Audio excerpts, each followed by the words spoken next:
Bem, irmãos, vamos abrir as nossas Bíblias então lá no Evangelho de Lucas, capítulo 23, 33 até 38. Lucas 23, 33 a 38.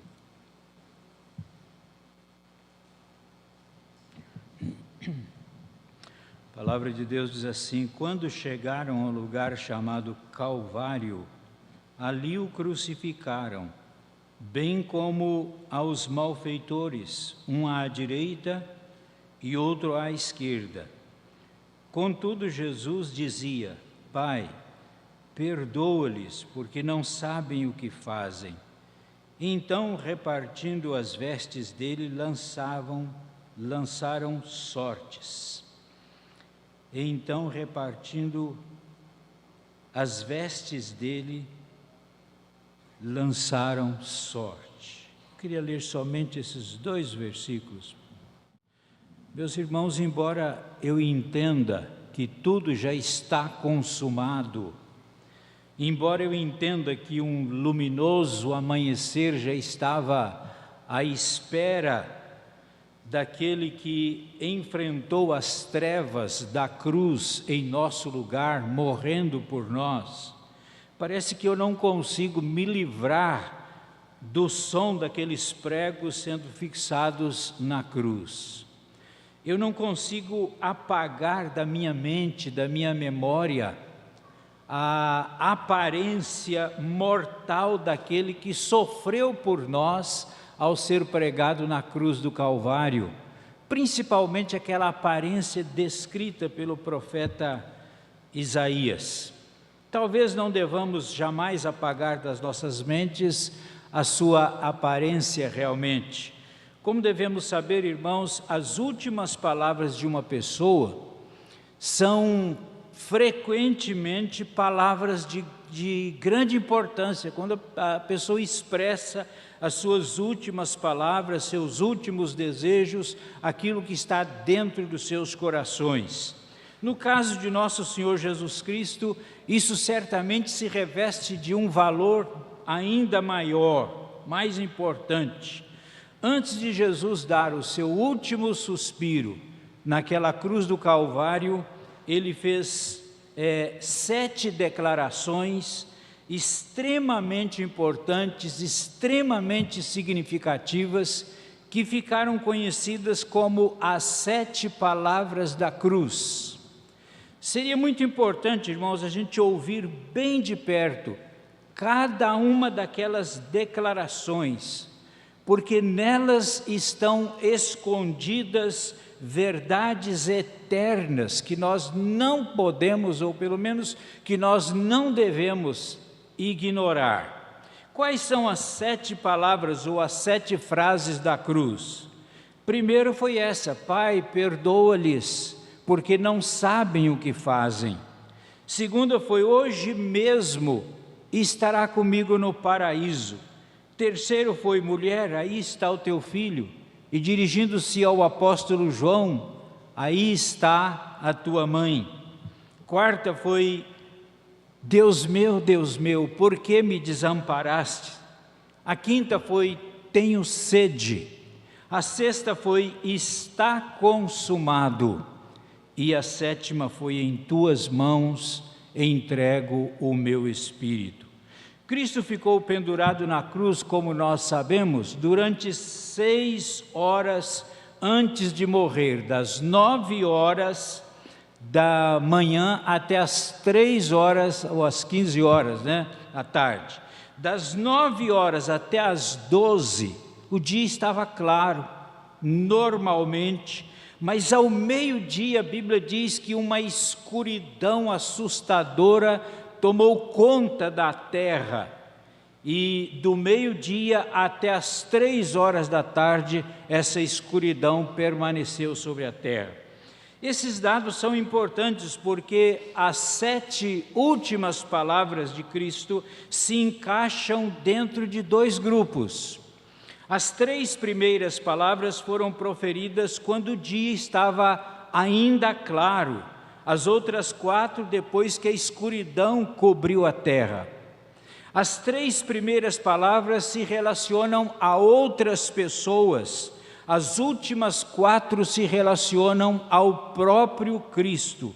As 3 primeiras palavras diziam respeito ao relacionamento de Jesus com as pessoas que estavam em volta.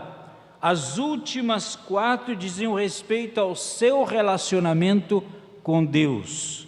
As 3 primeiras tinham a ver com sua compaixão pelos outros, e as últimas 4 com o seu sofrimento e com o significado de sua morte na cruz do Calvário. E eu quero então apresentar para os irmãos nessa manhã as primeiras palavras da cruz. Olhando para o texto, quando chegaram a um lugar chamado Caveira, ali o crucificaram, com os criminosos, um à sua direita, outro à sua esquerda. Jesus disse: Pai, perdoa-lhes porque não sabem o que fazem. Então eles dividiram as roupas dele, tirando sorte. Irmãos, o lugar usado pelos romanos para a crucificação era um lugar conhecidíssimo em Jerusalém e em todo Israel. Um lugar árido, um lugar rochoso, fora dos portões da cidade.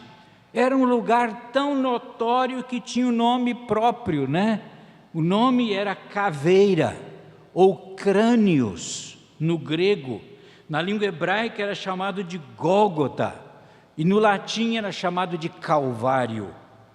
Eu gostaria que nós lembrássemos que todas as 7 palavras de Cristo, todas as 7 declarações do Senhor Jesus Cristo foram pronunciadas enquanto ele estava pendurado na cruz do Calvário. Isso é incrível, porque enquanto outras vítimas, outras pessoas que eram crucificadas, gritavam palavras de amargura, palavras de sarcasmo, Jesus concentrou a sua mente primeiramente nos outros e então em Deus.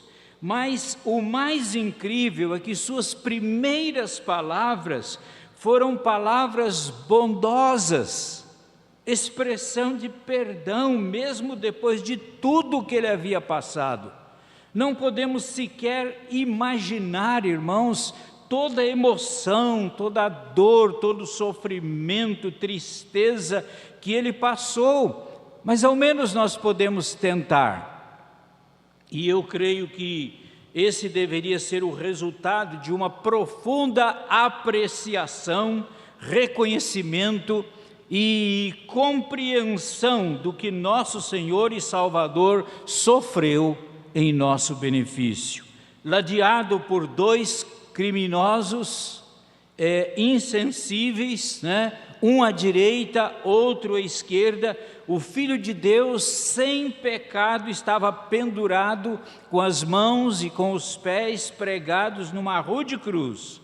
E à medida que a dor aumentava, a fraqueza dos crucificados naturalmente intensificava.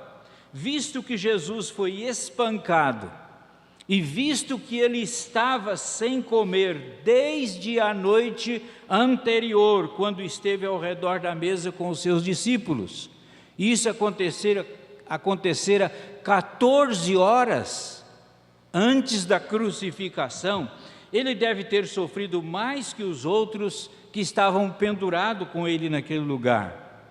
Todos os homens que sofriam a crucificação, eles tinham sede. Além disso, à medida que o estado de choque se aprofundava, mais eles perdiam líquidos.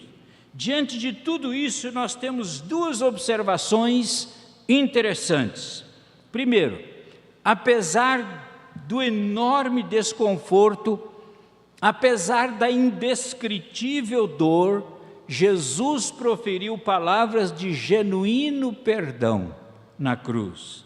Pai, perdoa-lhes porque não sabem o que fazem. Pare por um instante. Pense nessa declaração de Cristo Jesus. Ao meditarmos nessas palavras de Jesus, irmãos, duas observações significativas certamente nos vêm à mente. Primeiro, precisamos entender que essas palavras de Jesus são um cumprimento das Escrituras Sagradas. Era um cumprimento de algo que tinha sido profetizado muitos anos antes daquelas palavras serem proferidas naquele dia por nosso Senhor na cruz do Calvário. Pai, perdoa-lhes. Pai, perdoa-lhes é uma oração cumprindo uma promessa feita séculos antes, 700 anos antes de Cristo nascer no estábulo em Belém da Judéia. Isaías escreveu essas palavras, as seguintes palavras: depois do sofrimento de sua alma, ele verá a luz e ficará satisfeito pelo seu conhecimento. O meu servo justificará muitos e levará a iniquidade deles. Por isso eu lhe darei uma porção entre os grandes, e ele dividirá os despojos com os fortes, porquanto derramou a sua vida até a morte, e foi contado com os transgressores. Pois ele levou o pecado de muitos e pelos transgressores intercedeu. Olha aí a oração. Pelos transgressores intercedeu. Quando ele disse, Pai, perdoa-lhes, ele estava intercedendo pelos transgressores. Então, com suas primeiras palavras na cruz, Jesus cumpriu esta profecia. Ele fez uma oração ao Pai em favor daqueles que o torturaram, em favor daqueles que o pregaram na cruz para morrer em nosso lugar. Assim como ele levou o pecado de muitos, ele também intercedeu pelos transgressores. E ele ofereceu uma oração pelos culpados, quando diz, Pai, perdoa-lhes, porque não sabem o que estão fazendo. Segundo, precisamos entender que Jesus fez essa oração de intercessão mais de uma vez, porque muitas vezes ao lermos o texto bíblico nós pensamos que Jesus disse só uma vez, Pai, perdoa-lhes e pronto. Não. O verbo, irmãos, na língua original, está numa ação passada contínua. E isso significa que Jesus estava continuamente repetindo essa oração. Jesus estava continuamente dizendo, Pai, perdoa-lhes, Pai, perdoa-lhes, Pai, perdoa-lhes. Isso quer dizer que ele orava seguidamente intercedendo pelos transgressores. Quando pregavam seus pés no madeiro, ele dizia, Pai, perdoa-lhes, porque eles não sabem o que fazem. Quando repartiam a sua roupa entre eles, ele continuava dizendo, Pai, perdoa-lhes, porque eles não sabem o que estão fazendo. E Mateus diz o seguinte, quando eles o crucificaram, dividiram as suas roupas entre si, tirando sorte. Irmãos, aqueles soldados insensíveis terminaram o seu trabalho e começaram logo em seguida a dividir o espólio, lançando sorte sobre as roupas de Jesus. E então Mateus nos conta algo que eu considero particularmente curioso, pelo menos.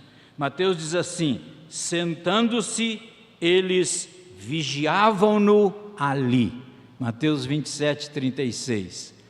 E eu fico pensando, por que eles sentaram e por que eles ficaram vigiando? Não havia necessidade de vigiar um homem que estava pregado numa cruz, preso numa cruz. Ele não tinha como fugir daquela cruz.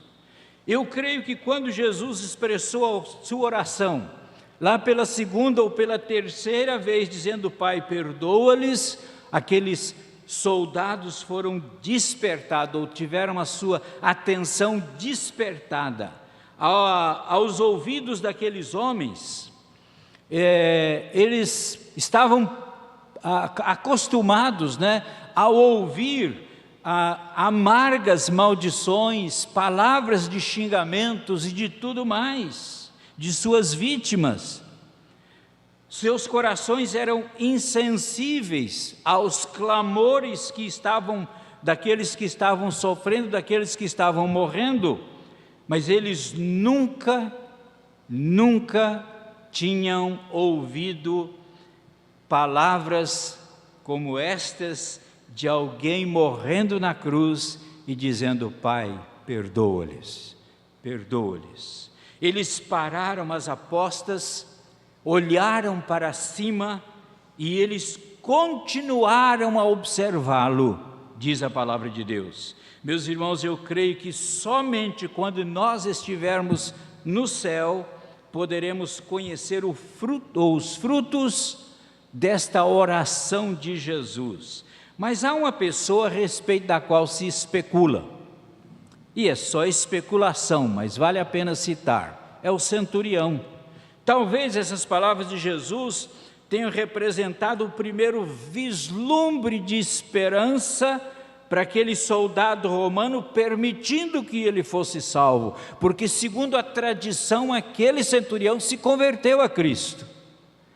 Então talvez tudo tenha começado naquele momento, quando Jesus orou dizendo: Pai, perdoa-lhes. Mas o que mais me chama a atenção, irmãos, é que a oração de Jesus aqui, ela tem 4 partes significativas que eu gostaria de repartir com os irmãos. Em primeiro lugar, ela é dirigida a alguém. Jesus endereçou a sua oração ao Pai. Na próxima vez que da cruz Jesus se dirigir ao Pai, ele vai bradar em alta voz dizendo: Deus meu, por que me desamparaste? E ele vai clamar assim, sentindo o peso do pecado do mundo, o peso dos nossos pecados. Na primeira oração, ele se dirigiu ao Pai por compaixão, em favor daqueles que eram culpados de matá-lo.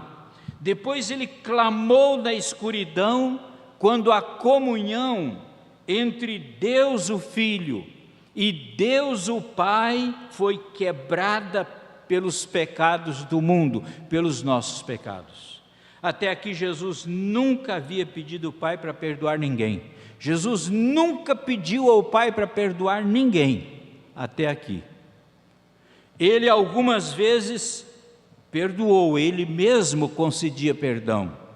Durante todo o tempo que o Filho de Deus esteve sobre a terra, ele tinha autoridade para perdoar pecados, como nós sabemos. Mas agora ele estava sendo levantado da terra, e ele poderia atrair muitos para si, como ele mesmo disse. Ele tinha completado a obra da redenção, humilhando-se sob a poderosa mão de Deus, debaixo da autoridade de Deus o Pai, até a morte e morte de cruz.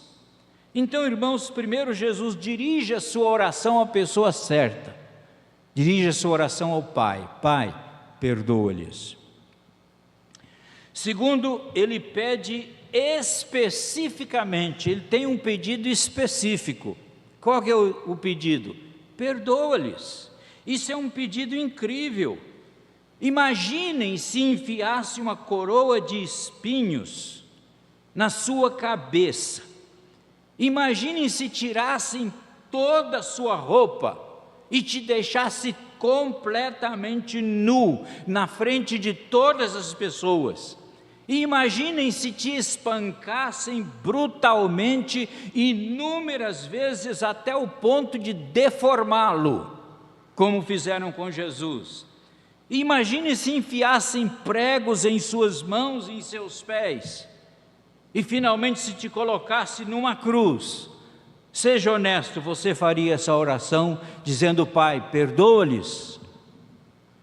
Certamente nós estamos prontos para revidar pela mínima ofensa que sofremos, não é assim? A gente prefere ofender também. Se alguém nos ofende, nós respondemos à altura, é olho por olho, dente por dente. Mas irmãos, eu pensei assim também, Jesus, quando orou dizendo, Pai, perdoa-lhes, ao ler esse texto, ao meditar nisso, eu fiquei pensando, nenhum ser humano é capaz de fazer isso. Quem é o ser humano capaz de fazer isso? Eu tive o mesmo pensamento, ninguém consegue. Mas aí, irmãos, olhando para Atos capítulo 6, versículo 8, capítulo 7, versículo 54 em diante, contando a história de Estevão, diz aquele texto que Estevão, cheio do poder de Deus, realizava maravilhas, o que provocou a fúria dos religiosos contra ele, levando-os a apedrejá-lo até a morte. E enquanto ele era apedrejado, Estevão orava e dizia, Senhor, não lhes imputes este pecado, Senhor, não leve em consideração a culpa deles por causa desse pecado. E isso nos ensina, irmãos, que um filho de Deus transformado pelo poder de Deus, um homem de Deus, uma mulher de Deus, cuja vida foi transformada pelo poder de Deus, é capaz de perdoar, é capaz de fazer semelhante oração. Sim, de fato, irmãos, os santos têm agido assim através dos tempos, a começar com Estevão, o primeiro mártir da história da igreja, o primeiro mártir do cristianismo. Qualquer um, irmãos, é capaz de amar as pessoas bondosas. Qualquer um é capaz de amar os amáveis. Qualquer um pode perdoar os que se humilham, pedindo perdão, buscando perdão. Mas os cristãos são únicos. Nós somos chamados por Deus a amar os desprezíveis, a perdoar os imperdoáveis, aqueles que não merecem o nosso perdão. Nós fomos chamados para fazer isso. O que Deus está dizendo nessa passagem é o seguinte: Deus está dizendo, eu não quero que você apenas olhe para as palavras do meu filho em meio à dor, eu não quero que você apenas contemple as palavras do meu filho em meio ao sofrimento, eu quero que você aprenda com isso como você deve orar. Quando você for maltratado, quando você for caluniado, ore como meu filho e diga, Pai, perdoa-lhe, porque ele nem sabe o que está fazendo. Meus irmãos, poucos atos têm maior impacto sobre aqueles que nos maltratam do que dizer para eles, eu lhes perdoo. Nada tem mais impacto. E quando nós dizemos, olha, eu estou rogando a Deus para que Ele também possa perdoar-lhe. Esta então, irmãos, é a segunda parte da oração de Jesus.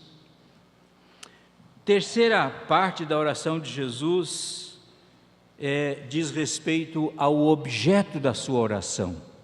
Qual que é o objeto da sua oração? A sua oração é dirigida ao Pai, pedindo-lhe para perdoar. Pai, perdoa-lhes porque eles não sabem o que fazem. Mas perdoar quem? Quem são eles? A quem Jesus está se referindo? Em termos gerais, o pedido de Jesus por perdão refere-se a todos aqueles que participaram do seu processo de crucificação. Isso inclui tanto os judeus que planejaram a sua morte, participando daqueles falsos julgamentos, todos aqueles julgamentos que aconteceram com a participação dos judeus. Isso inclui todos os gentios que participaram da sua crucificação, os romanos, soldados que lhe pregaram na cruz. Mas o seu pedido é mais amplo do que isso, irmãos.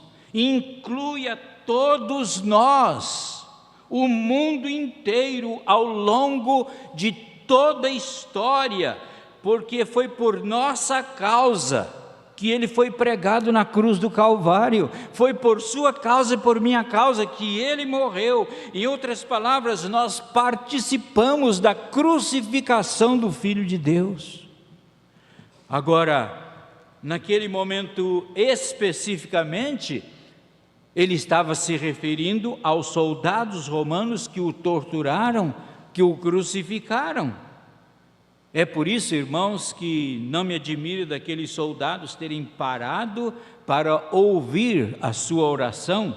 Esses soldados eram uma espécie de esquadrão da morte, aqueles que normalmente se encarregavam dos detalhes da crucificação das pessoas. Designados por um centurião, esses homens estavam acostumados com aquilo. Eles estavam acostumados a pregar criminosos condenados na cruz. Para eles, todas as execuções eram iguais. A execução de Jesus era mais uma. Todos os criminosos eram parecidos. Eles não tinham uma ideia do que estavam fazendo, não sabiam quem era de fato a pessoa que estava sendo pregada naquela cruz por eles. E essa é a terceira parte da oração. A petição diz respeito a um objeto específico.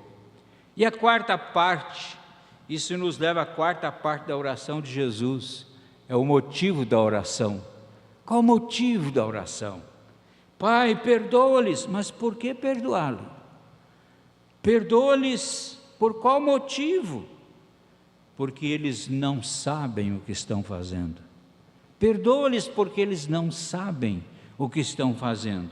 Hoje nós diríamos, eles não têm a mínima ideia do que estão fazendo. Eles nem imaginam que as mãos e que os pés que estão pregando na cruz são as mãos e os pés do próprio Filho de Deus. Eles não têm a menor ideia que aquele corpo pregado na cruz do Calvário era o imaculado Cordeiro de Deus que tira o pecado do mundo. Agora, é claro que existe uma outra dimensão que nós não podemos perder de vista de forma nenhuma, que é a seguinte: nós o crucificamos.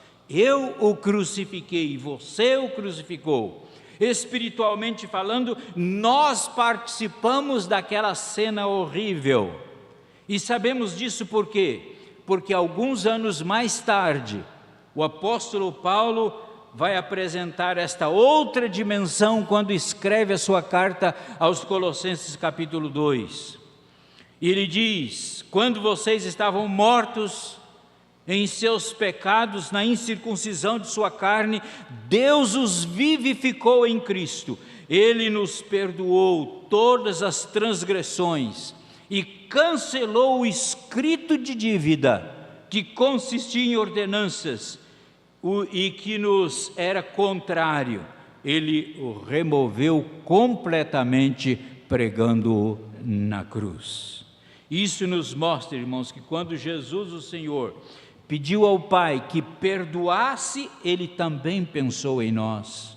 Ele removia os nossos pecados e Ele o pregava na cruz. Deus, o Pai, ouviu a oração do Filho? Sem dúvida, Deus ouviu a oração do Filho.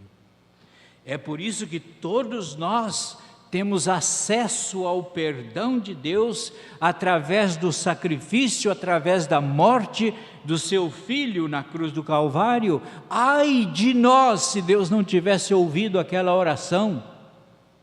Lembra que o Filho orou ao Pai dizendo: Pai, perdoa-lhes. E agora o apóstolo Paulo diz que ele fez exatamente isso. Ele perdoou todas as nossas transgressões. E Ele cancelou o nosso certificado de dívida, pregando-o na cruz. Quando um criminoso era condenado a morrer, por crucificação, os soldados identificavam os seus crimes em uma placa que era pendurada ao seu pescoço. Eles resumiam a causa da sentença. E ao passar pelas ruas, a caminho do lugar da execução, todos poderiam ver a razão por que ele estava sendo punido. Irressurreição, roubo, assassinato, etc. As razões eram colocadas naquela tarjeta que era pendurada no seu pescoço. No caso de Jesus estava escrito: "Esse é Jesus, o Nazareno, o Rei dos Judeus". Esta placa depois era removida e pregada acima da cabeça da vítima. A mesma placa tirava do pescoço e pregava acima na cruz. E por essa razão tinha uma placa pregada acima da cabeça de Jesus com os dizeres: "Este é Jesus de Nazaré, o Rei dos Judeus". Lembra que os judeus o acusaram de reivindicar esse título e de estar acima de César. Ele levou os nossos pecados. Agora Paulo aqui diz que o Senhor Jesus tomou a nossa culpa e pregou a nossa culpa na cruz. Ele levou os nossos pecados, as acusações que eram contra nós, a sentença de morte que nós deveríamos ter pendurada no nosso pescoço, andando pela rua, para que todo mundo pudesse ver e apontar o dedo e dizer: "Está vendo? Ele tem cara de santo, mas não é santo. Ele tem aparência de santo, mas não é santo. Ele é um pecador". Essa placa foi tirada por Jesus Cristo. Ele tirou e ele a pregou na cruz. Nós não temos mais esse problema. Ele morreu pelos pecados que você e eu cometemos.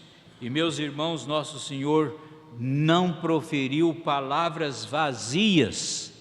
Nosso Senhor não proferiu palavras sem sentido naquela cruz. Ele não pronunciou palavras vãs para um Deus silencioso.